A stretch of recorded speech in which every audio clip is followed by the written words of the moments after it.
Glad to be back with you. I missed you on Tuesday, but I definitely spent some time Tuesday with some old friends and family while I was out of town. But I'm glad to be back home. I promise you that, being in my own space, and I'm excited because this week we start. Oh my God, the camera shaking. Don't worry about that. This week we start The Alchemist. So we have been starting off with a little visualization. So we're gonna continue that. I kind of really want to talk about my week, but I'll save it for Tuesday. Tuesday, we move on to talking about traumas and how traumas affect us and things of that nature. And not to say my week was traumatizing because it was not at all.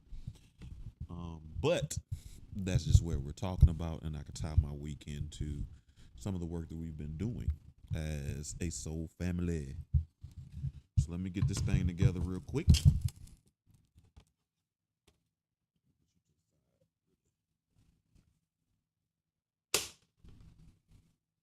And family, I think we are on Crown now. Yeah, we definitely. I know we are on Crown now. So that will be whew, the chakra and energy point that we'll be working with.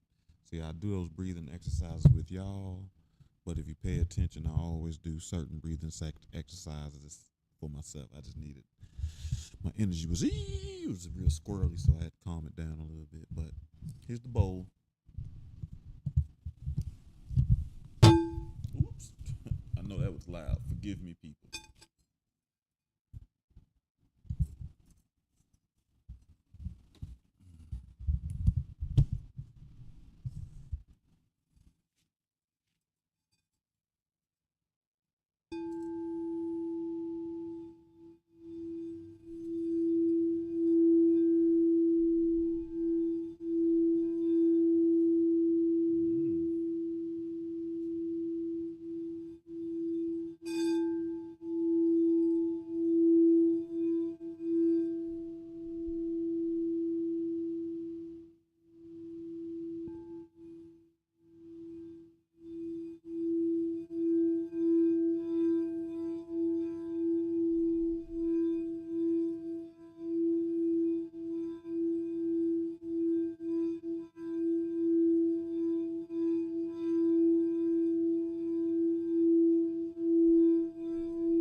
Promise that may be my favorite of all of the instruments that I do have. Um, yeah, that's the one that hits the spot for me. Um, so we are doing a crown. If you are in a comfortable space, I say the element for, well, I tell you the element for crown. Crown is your seventh chakra. It's your seventh energy point, and it actually resides a little bit above your head because you remember your third eye resides in your forehead. But you can rub your head. I say put your hands on your head while we do the breathing exercise. And the element for crown is thought. So while we're doing the breathing exercise, be mindful of your thoughts. Set some intentions, think positive, even consider some of the things that you need to change and adjust. I feel like a 369 tonight, so we're going to do 369. It's been a little bit, so if you remember, you breathe in through your nose, hold it for 3 seconds, breathe out through your mouth, and then we repeat that process two more times for 6 and 9. And we breathe in on my count of 3. So let's go. 1, 2, 3. Breathe in. Hold it for 3 seconds. 1, 2, 3. Breathe out.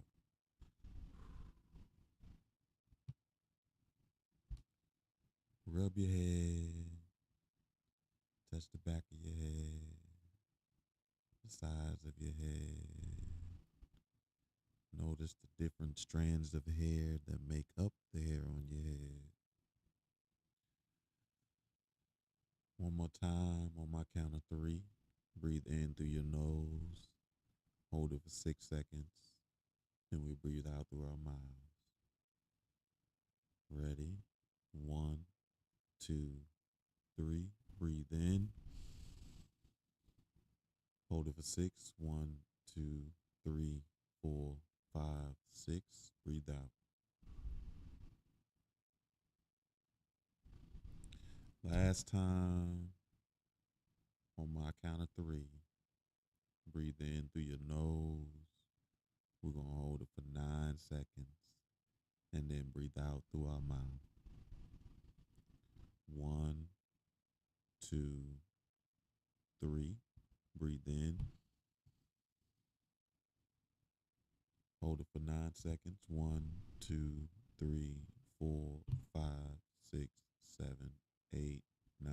Breathe out.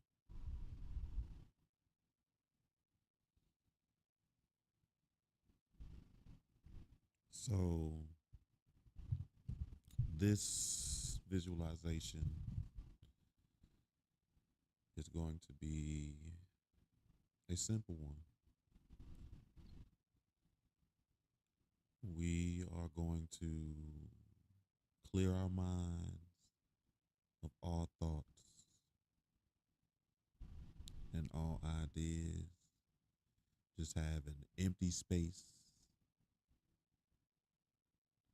a clean palette for us to cultivate and draw on. Once you have that empty space, imagine in that empty space is just one dot.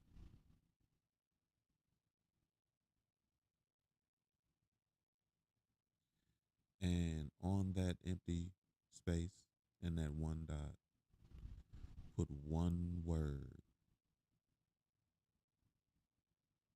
that is important to you. For me, the one word that I am visualizing is love. Now, as you're looking at that dot and you see your word written on it, you watch that dot grow,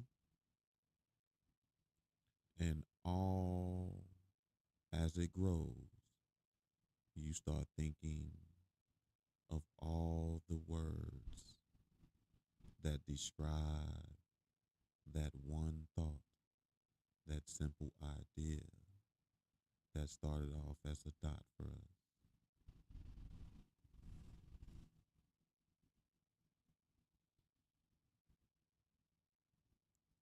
Now,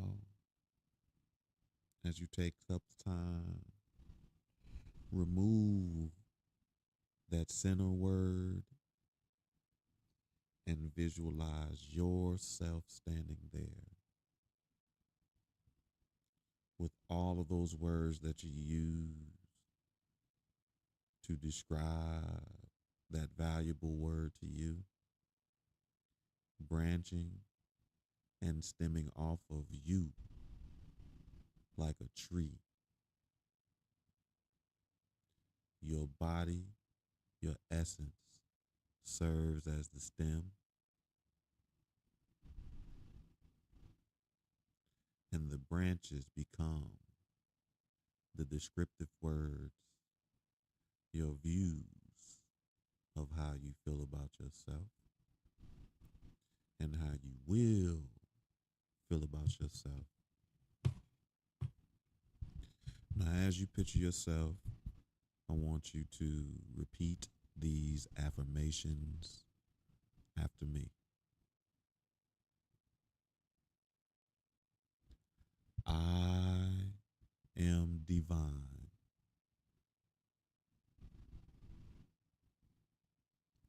I am connected to the universe. I am at peace.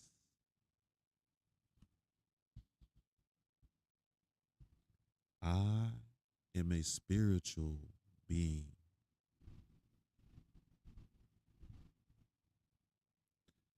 I release doubt and welcome faith. Repeat them after me. Believe them. Etch them into your essence. Connect them to you as branches off of your divine self. I am divine. I am connected to the universe. I am at peace. I am a spiritual being. I release doubt and welcome faith.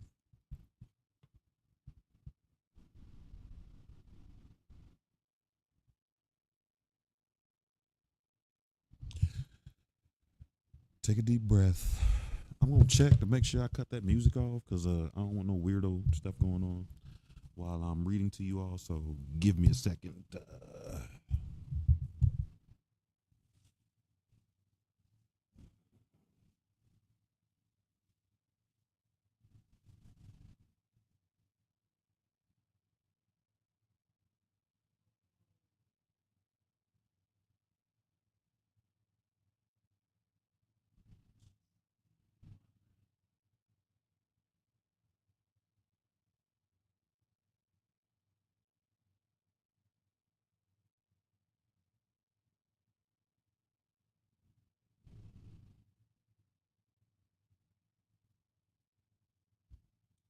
Hey,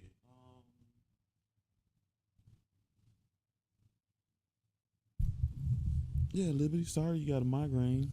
I didn't even see that. I need to use my phone to monitor the chat, but it'd be weird sometime. I don't even know where my phone at right now, so I don't care. But yeah, sorry you got a migraine. Definitely keep your hands on your head. Clear your mind. This is one of the points where when you have a migraine, it is okay to shut that point down for a little bit. So clear your brain. Take those deep breaths. Make sure you're getting more oxygen than you normally do. And release. And if you got some, they say chocolate is very good for it. You know what I mean? I don't really do caffeine. I love chocolate, so don't worry about that. I eat chocolate. I can't do caffeine. But they say something with caffeine, so if you get your soda or something like that, um, yeah, it might be beneficial. But like I said, I don't do caffeine. It gives me the jitters. I swear I'll be looking like Smokey and Debo pitching coop off that caffeine. I can't sleep. I just be twitching and stuff. So which is very interesting that caffeine does me like that, but I don't know. I don't know. All right, so I'm so excited to start this. The Alchemist is a book that I've wanted to read myself for a long time. But yeah, honestly, after I did my master's program, I just stopped reading. So I've been on a read break. But I'm glad together we've been able to connect on reading. So The Alchemist, I'm gonna skip through some of this because the first couple of pages are quotes of people who love the book. Um, I'm not gonna read the foreword either,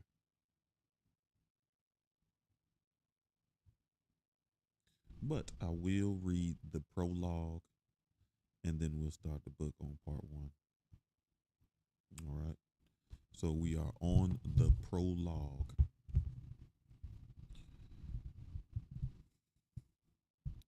The alchemist picked up a book that someone in a caravan had brought. Leafing through the pages, he found a story about Narcissus. The alchemist knew the legend of Narcissus, a youth who knelt daily beside the lake to contemplate his own beauty. He was so fascinated by himself that one morning he fell into the lake and drowned. At a at the spot where he fell, a flower was born, which was called the Narcissus. But this was not how the author of the book ended the story. He said that when Narcissus died, the goddess of the forest appeared and found the lake, which had been fresh water transformed into a lake of salty tears. Why do you weep? The goddess asked. I weep for Narcissus, the lake replied. Ah, it is no surprise that you weep for Narcissus, they said, for for though we always pursued him in the forest, you alone can contemplate his beauty close at hand. But was Narcissus beautiful? The lake asked. Who better than you to know that? The goddess said in wonder. After all, it was by your banks that he knelt each day to contemplate himself. The lake was silent for some time, and finally it said, I weep for Narcissus, but I never noticed that Narcissus was beautiful. I weep because each time he knelt beside my banks, I could see in the depths of his eyes my own beauty reflected. What a lovely story, the alchemist thought.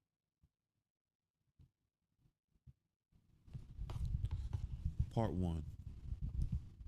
The boy's name was Santiago. Dusk was falling as the boy arrived with his herd at an abandoned church. The roof had fallen in long ago, and an enormous sycamore had grown on the spot where the sacristy had once stood. He decided to spend the night there.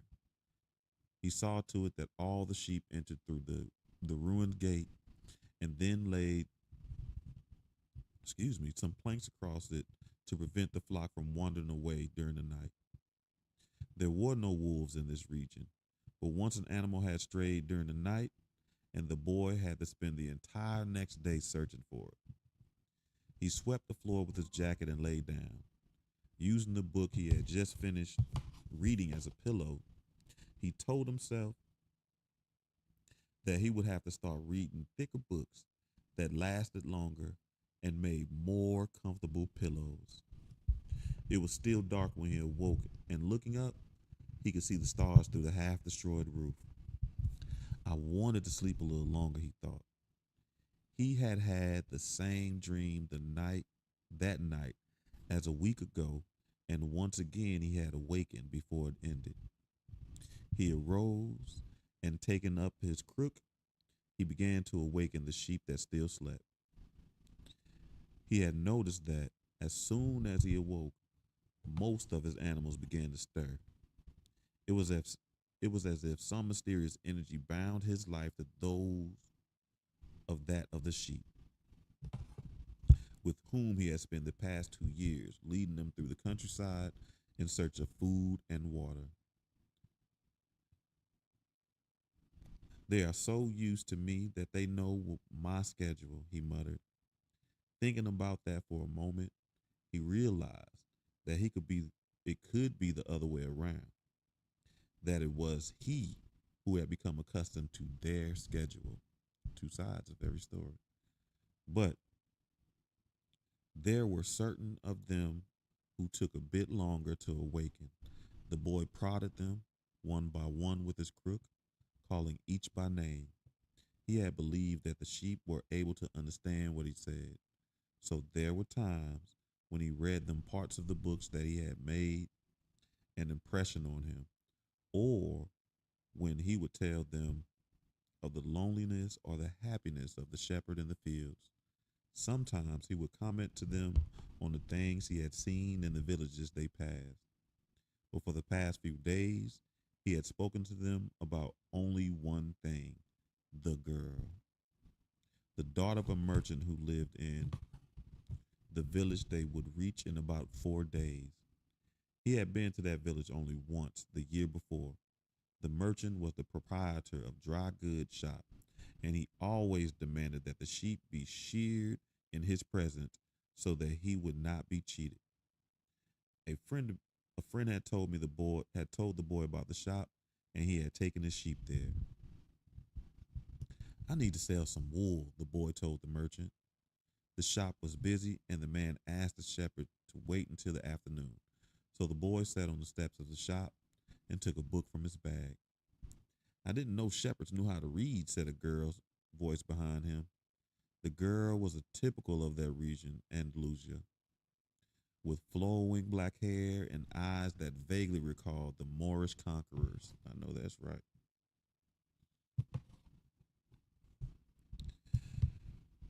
Oh, interesting. Well, usually I learn more from the sheep than I do from books, he answered. During the 2 hours that they talked, she told him she was the merchant's daughter and spoke of life in the village where each day was like all others. The shepherd told her of Andalusia countryside and related the news from the other towns where he had stopped. It was a pleasant change from talking to his sheep. How'd you learn to read? The girl asked at one point. Like everybody learns, he said, in school. Well, if you know how to read, why are you just a shepherd? The boy mumbled an answer that allowed him to avoid responding to her question. He was sure the girl would never understand. He went on telling stories about his travels, and her bright Moorish eyes went wide with fear and surprise. As the time passed, the boy found himself wishing that the day would never end, that her father would stay busy and keep him waiting for 3 days. He recognized that he was feeling something he had never experienced before: the desire to live in one place forever. With the girl with the raven hair, his days would never be the same again. But finally, the merchant appeared and asked the boy to shear 4 sheep. He paid for the wool and asked the shepherd to come back the following year. And now it was only 4 days before he would be back into that same village. He was excited and at the same time uneasy. Maybe the girl had already forgotten him. Lots of shepherds passed through selling their wool. It doesn't matter, he said to his sheep. I know other girls in other places. But in his heart, he knew that it did matter. And he knew that the shepherds, like seamen and like traveling salesmen, always found a town where there was someone who could make them forget the joys of carefree wandering. The day was dawning, and the shepherd urged his sheep in the direction of the sun. They never have to make any decisions, he thought. Maybe that's why they always stay close to me. The only things that concerned the sheep were food and water. As long as the boy knew how to find the best pastures in Andalusia, they would be his friends. Yes, their days were all the same, with the seemingly endless hours between sunrise and dusk, and they had never read a book in their young lives and didn't understand when the boy told them about the sights of the cities. They were content with just food and water, and in exchange, they generously gave their wool, their company, and once in a while, their meat.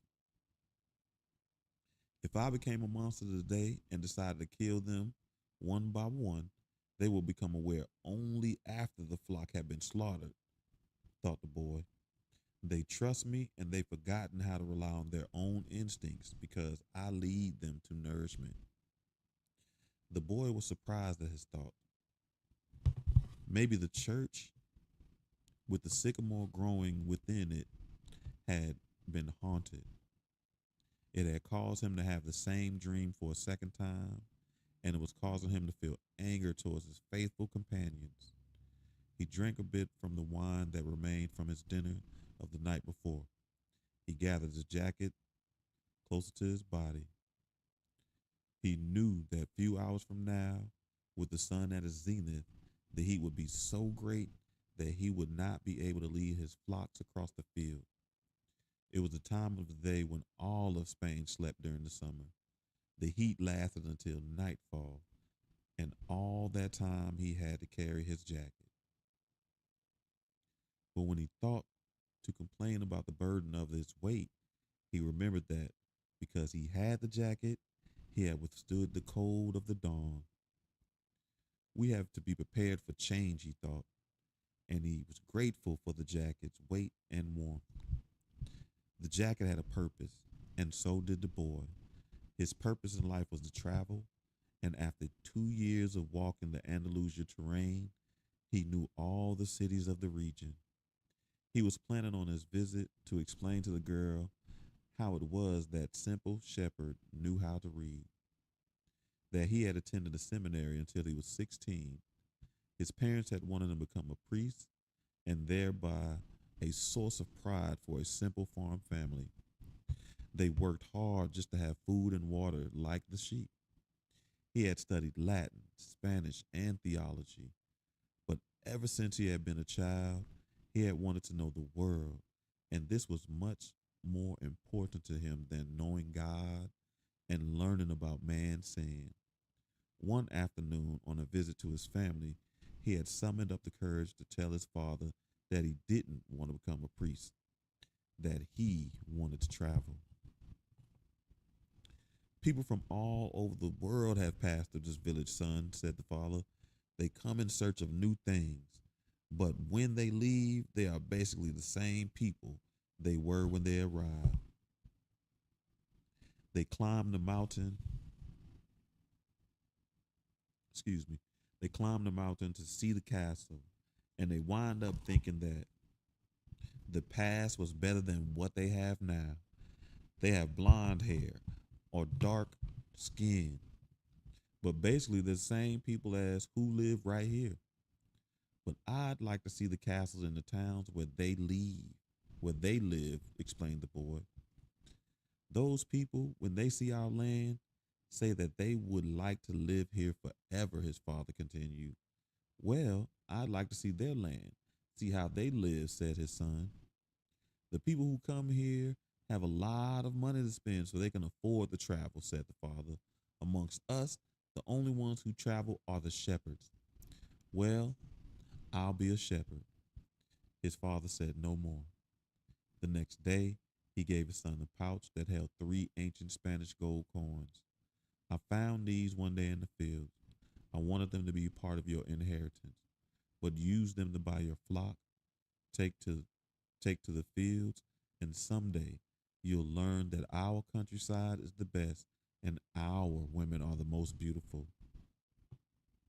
And he gave the boy his blessing. The boy could see in his father's gaze a desire to be able himself to travel a world, a desire that was still alive despite his father's having had to bury it over dozens of years under the burden of struggling for water to drink, food to eat, and the same place to sleep every night of his life. The horizon was tinged with red, and suddenly the sun appeared. The boy thought back to that conversation with his father and felt happy. He had already seen many castles and met many women, but none the equal to the one who awaited him several days hence. He owned a jacket, a book that he could trade for another, and a flock of sheep. But most important, he was able every day to live out his dream.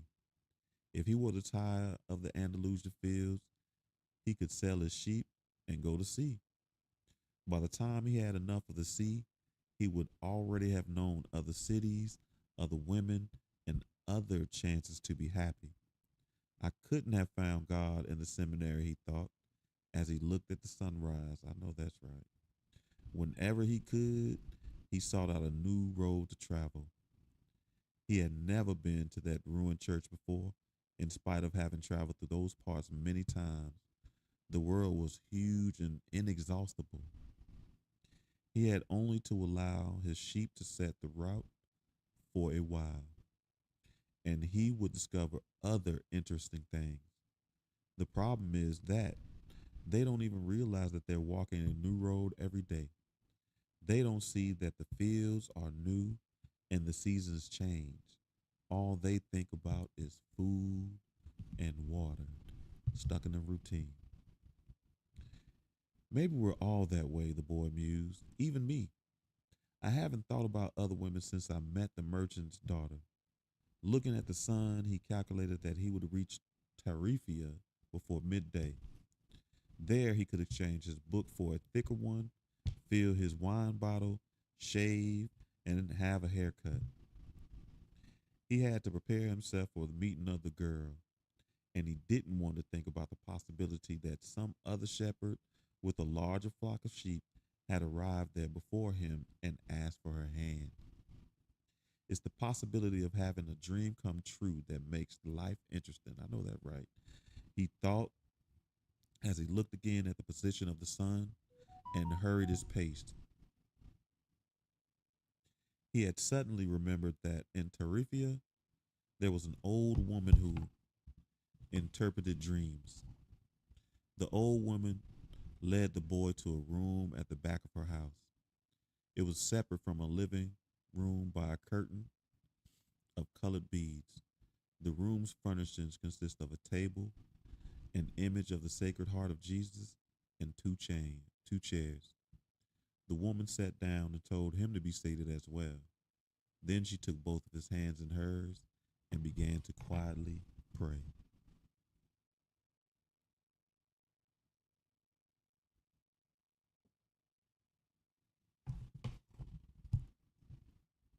It sounded like a gypsy prayer.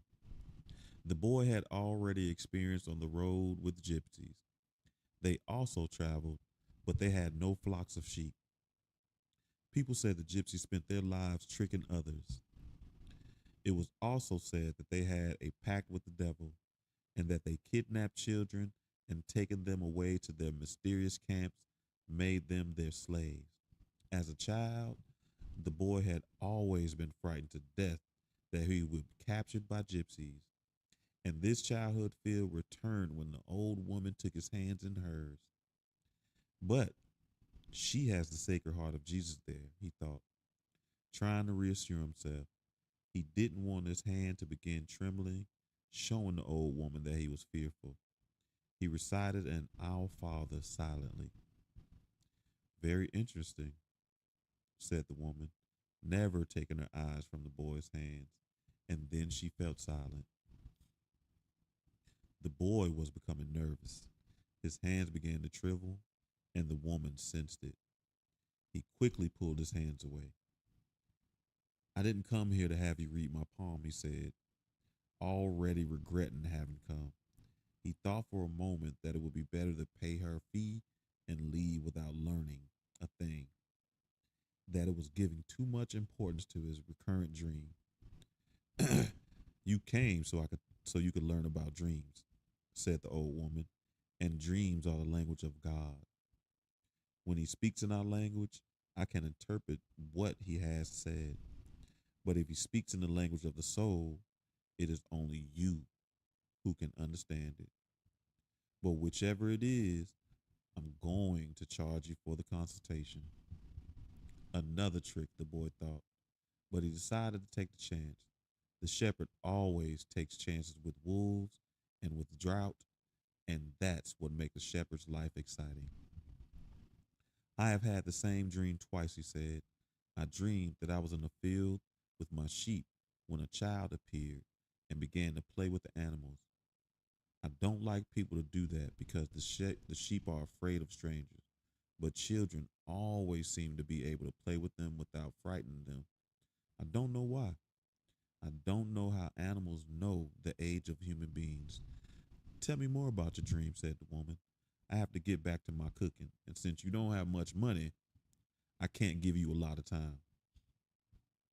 The child the child went on playing with my sheep for quite a while, continued the boy, a bit upset. And suddenly the child took me by both hands and transported me to the Egyptian pyramids. He paused for a moment to see if the woman knew what the Egyptian pyramids was, but she said nothing. Then, at the Egyptian pyramids, he said the last three words slowly so that the old woman would understand. The child said to me, if you come here, you will find hidden treasure. And just as she was about to show me the exact location, I woke up both times. The woman was silent for some time, and then she again took his hands and studied them carefully. I'm not going to charge you anything now, she said, but I want 1/10 of the treasure if you find it. The boy laughed out of happiness. He was going to be able to save a little money that he had because of a dream about a hidden treasure. Well, interpret the dream, he said. First, swear to me. Swear that you will give me 1/10 of your treasure in exchange for what I'm going to tell you. The shepherd swore that he would. The old woman asked him to swear again while looking at the image of the Sacred Heart of Jesus. It's a dream in the language of the world, she said. I can interpret it, but the interpretation is very difficult. That's why I feel I deserve a part of what you find. And this is my interpretation. You must go to the pyramids of Egypt. I have never heard of them, but if it was a child who showed them to you, they exist. There you will find a treasure that will make you a rich man. The boy was surprised and then irritated. He didn't need to seek out the old woman for this, but then he remembered he wasn't going to have to pay anything. I didn't need to waste my time for this, he said. I told you that your dream was a difficult one. It's the simple things in life that are most extraordinary. Only wise men are able to understand them. And since I am not wise, I have yet to learn the other parts, such as reading of palms. Well, how am I going to get to Egypt? I only interpret dreams. I don't know how to turn them into reality. That's why I have to live off what my daughters provide me with. And what if I never get to Egypt? Then I don't get paid. It wouldn't be the first time. And the woman told the boy to leave, saying she had already wasted too much time with him. So the boy was disappointed. He decided he would never again believe in dreams. He remembered that he had a number of things he had to take care of. He went to the market for something to eat. He traded his book in for one that was thicker, and he found a bench in the plaza where he could sample the new wine he had bought. The day was hot and the wine was refreshing. The sheep were at the gates of the city in a stable that belonged to a friend. The boy knew a lot of people in the city. That was what made traveling appeal to him. He always made new friends, and he didn't need to spend all of his time with them. When someone sees that same people every day as he had as had happened with him at the seminary, they wind up becoming a part of that person's life, and then they want the person to change. If someone isn't with others what others want them to be, the others become angry. I know that's right. Everyone seems to have a clear idea of how other people should lead their lives, but none about his or her own. That's why you gotta be careful about advice.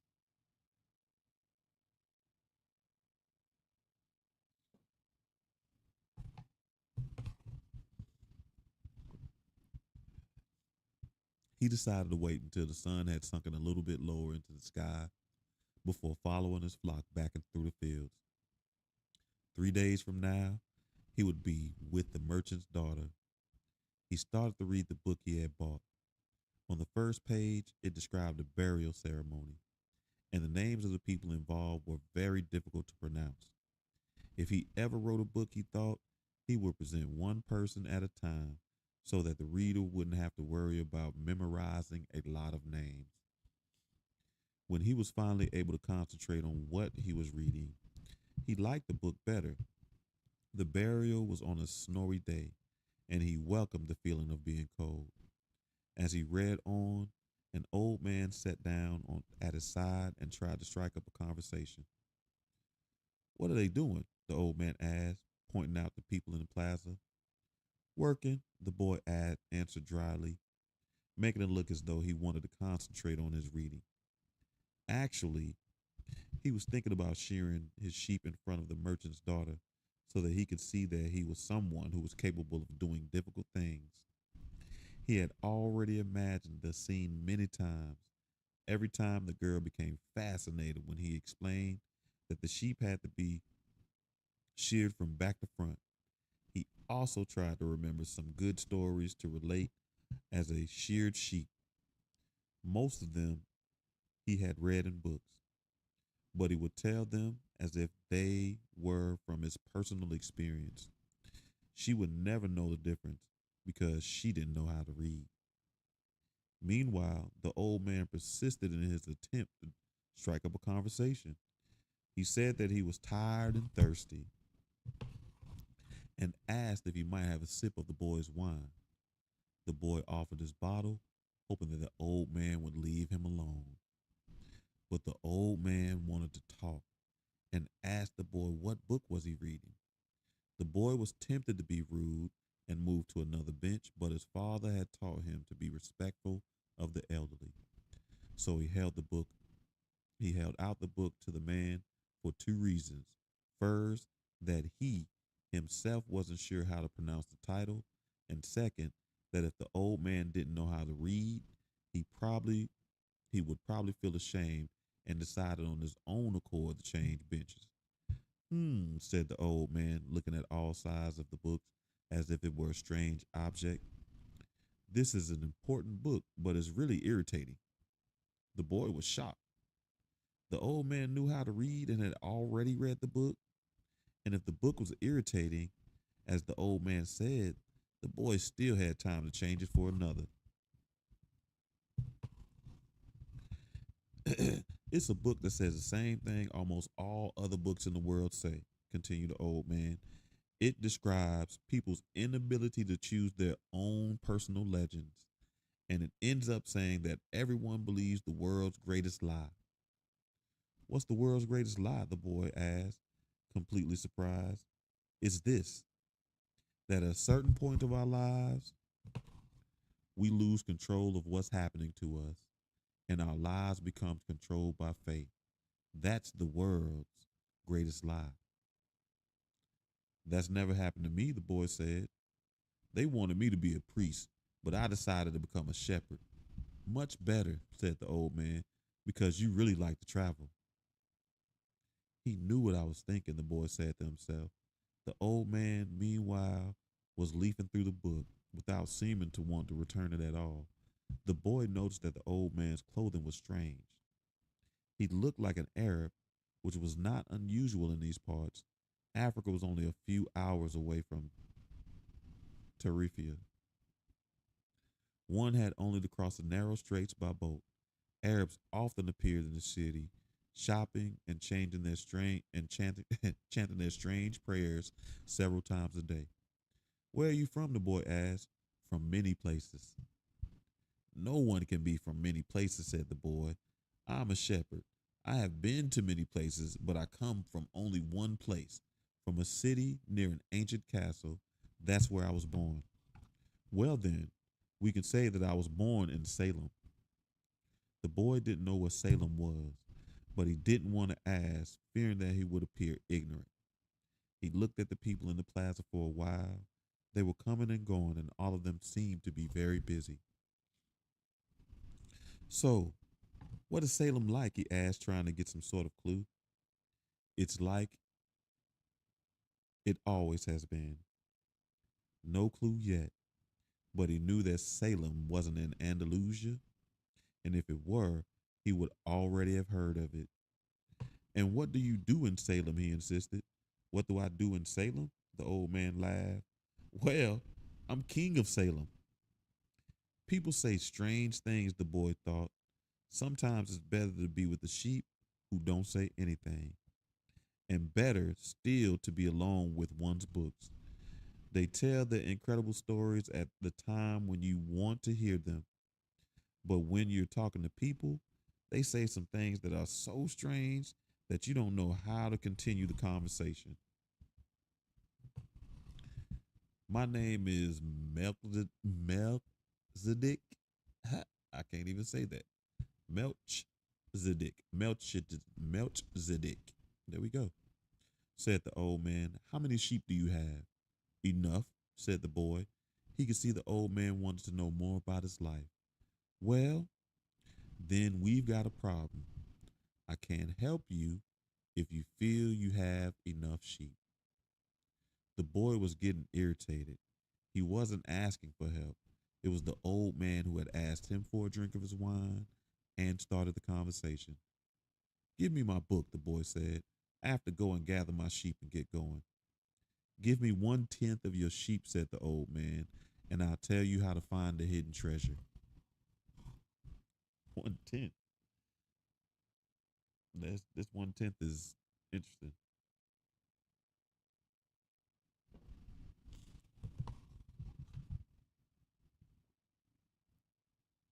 The boy remembered his dream, and suddenly everything was clear to him.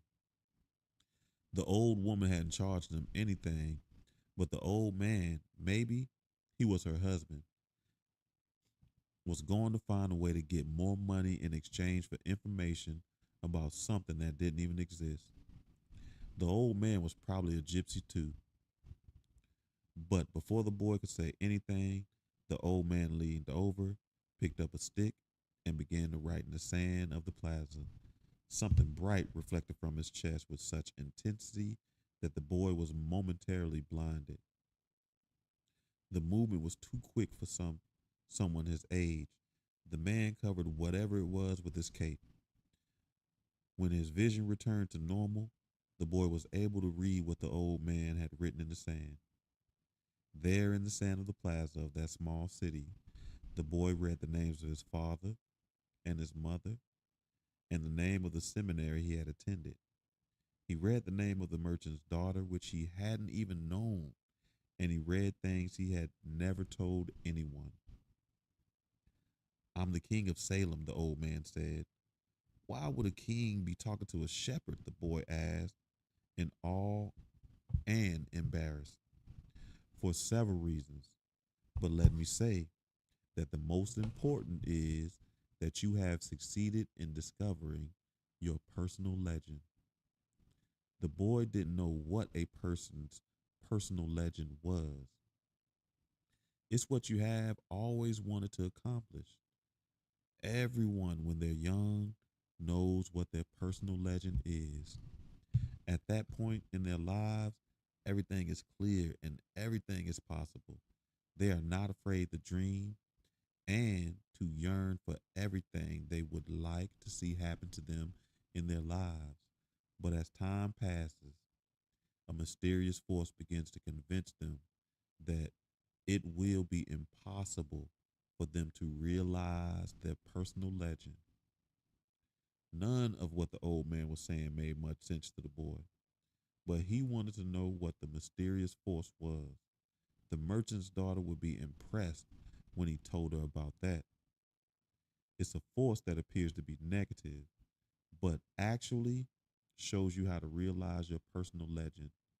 It prepares your spirit and your will, because there is one great truth on this planet. Whoever you are, or whatever it is that you do, when you really want something, it's because that desire originated in the soul of the universe. It's your mission on earth.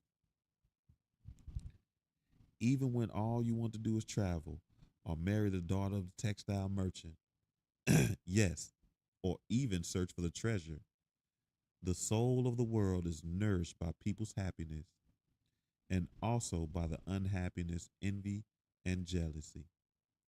To realize one person's legend is a person's only real obligation.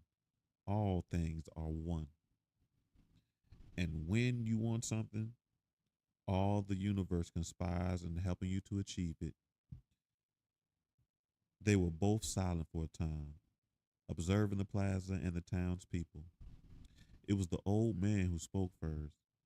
Why do you tend to a flock of sheep? Because I like to travel. The old man pointed to a baker standing in a shop window at the corner of the plaza. When he was a child, that man wanted to travel too, but he decided first to buy his bakery and put some money aside.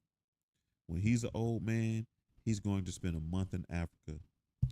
He never realized that people are capable at any times in their life of doing what they dream. He should have decided to become a shepherd, the boy said. Well, he thought about that, the old man said. But bakers are more important than people than shepherds. Bakers have homes while shepherds sleep in the open.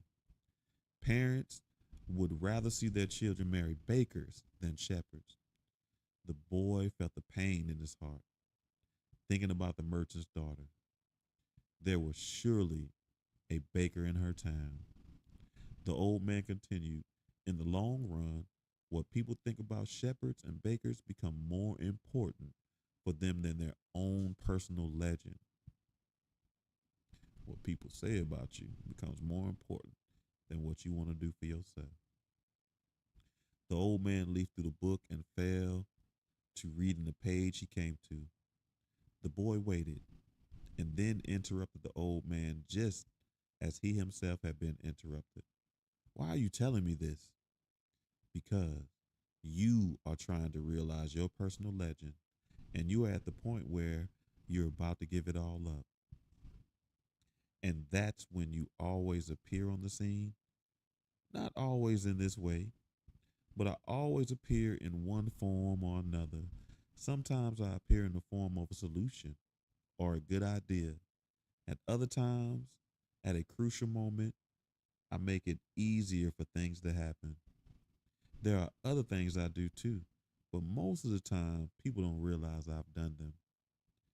The old man related that the week before, he had been forced to appear before a miner, and he had taken the form of a stone. The miner had abandoned everything to go mining for emeralds. For 5 years, he had been working a certain river and had examined hundreds of thousands of stones looking for an emerald. The miner was about to give it all up right at the point when, if he were to examine just one more stone, just one more, he would find his emerald. Since the miner had sacrificed everything to his personal legend, the old man decided to become involved. He transformed himself into a stone that rolled up the miner's foot. The miner, with all the anger and frustration of his 5 fruitfulest years, picked up the stone and threw it aside. But when he had thrown it with such force, it broke, and the stone fell upon, excuse me, broke the stone and fell upon, and there, embedded in the broken stone, was the most beautiful emerald in the world. People learn early in their lives what is their reason for being, said the old man with certain bitterness. Maybe that's why they give up on it so early, too. But that's the way it is. The boy reminded the old man that he had said something about a hidden treasure. Treasure is uncovered by the force of flowing water, and it is buried by the same currents, said the old man. If you want to learn about your own treasure, you will have to give me 1/10 of your flock. What about 1/10 of my treasure? The old man looked disappointed. If you start out by promising what you don't even have yet, you'll lose your desire to work towards getting it. The boy told the boy told him that he had already promised to give 1/10 of his treasure to the gypsy. Gypsies are experts at getting people to do that, sighed the old man. In any case, it's good that you've learned that everything in life has its price. Everything has its price. This is what the warriors of the light try to teach. And most of the time, the price is sacrifice. And that sacrifice is always high. Healing comes at a price. Sacrifice.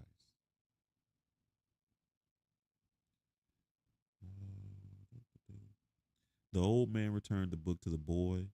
Tomorrow, at the same time, bring me 1/10 of your flock, and I will tell you how to find the hidden treasure. Good afternoon. And he vanished around the corner of the plaza.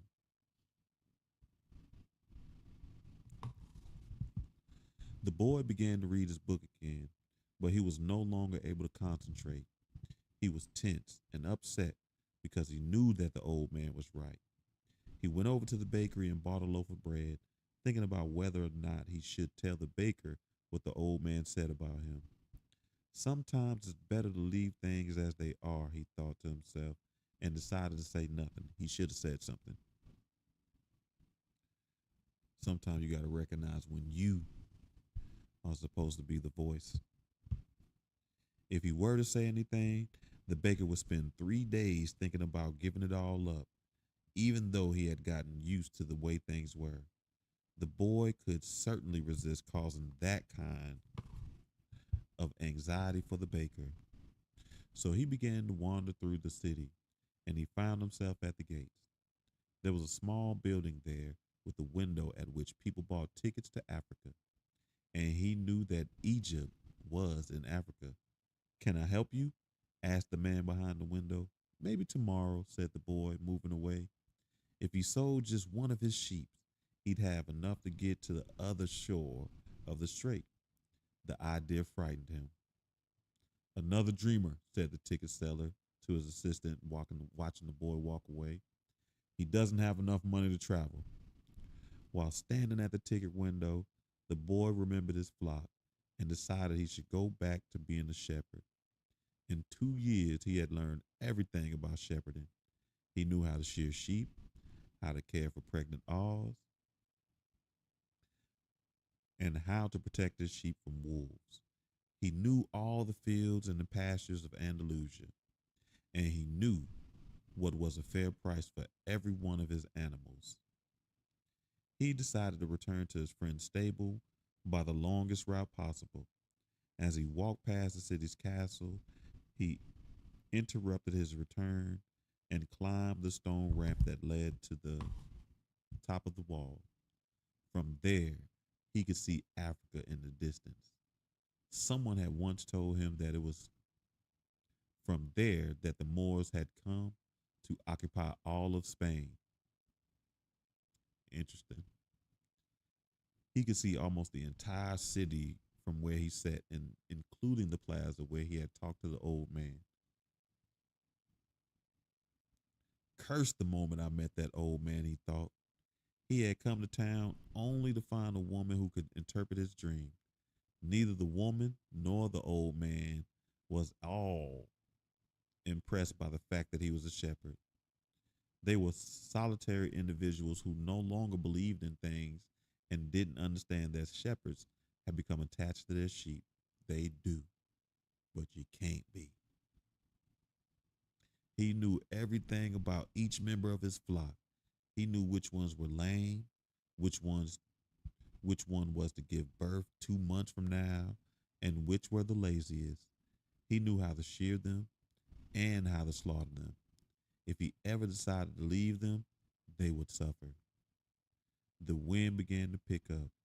He knew that wind, the wind of change.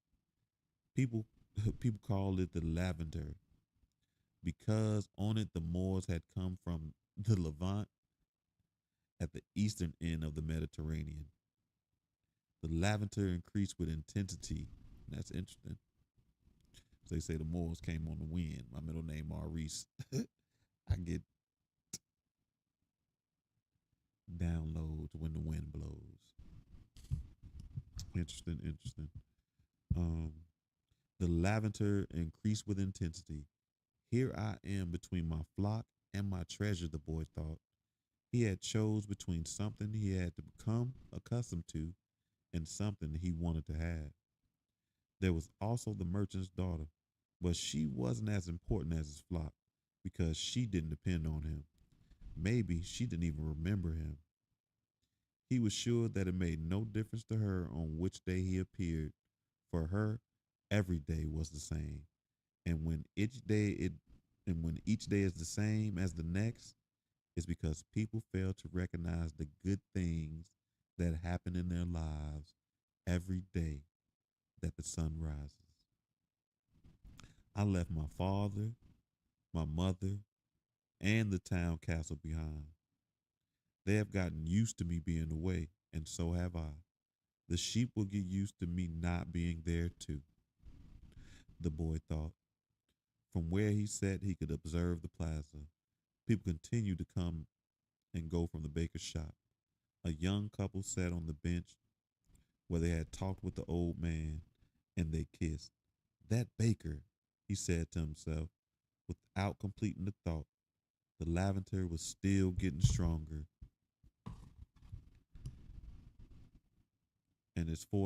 and felt its force on his face.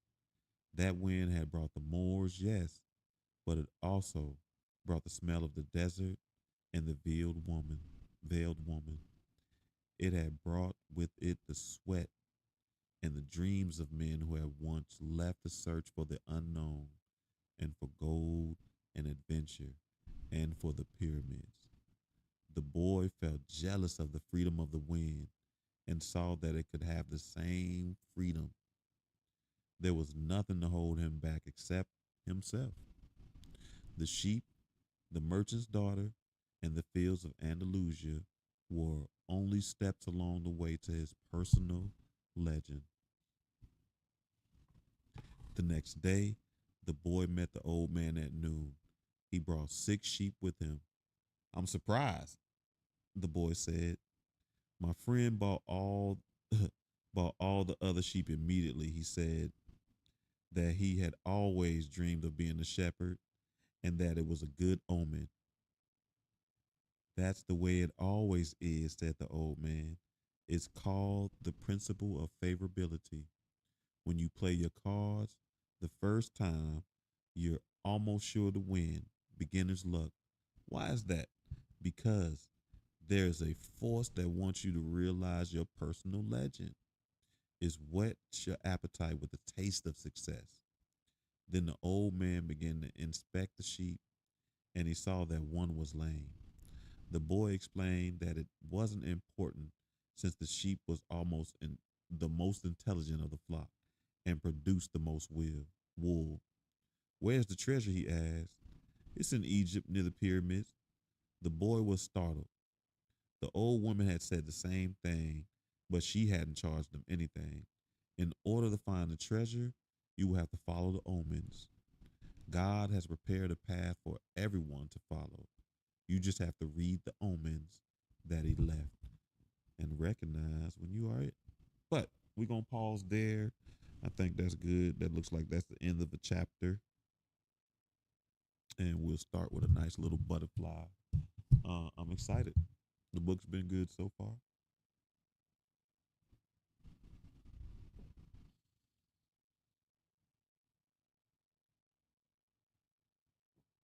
Definitely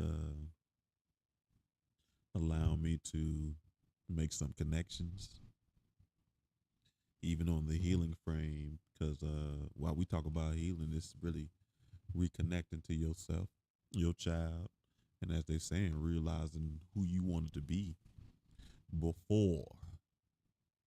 the experiences and the traumas and the trials and tribulations of life fractured your timelines and changed you a couple of times. But family, I will see you Tuesday. Um, we will be excuse me. Excuse me. I've been burping a lot lately, and I've been taking it as a sign that there's more I need to say. And I don't quite know what more it is I need to say. But as like the book just said, you have to be aware of the omens. I say be aware of the signs. I am open enough to receive how else I'm supposed to use my voice. So, but family, don't mind my burps. I see you Tuesday. We'll continue our conversations and we'll start discussing healing and how we can work on that process or how we can affirm the work we're doing. We're just gonna have a conversation like we normally do. I am going to start making an effort to start doing a couple more energy readings. So I'll make some posts or something about that. I don't know. We'll figure it out together, family. I appreciate your patience. I appreciate your understanding and I appreciate your flexibility. And I definitely, definitely, definitely appreciate your support and your time. Much gratitude to you, family. All right, now I gotta cut this off. Boop, boop, boop, boop, boop.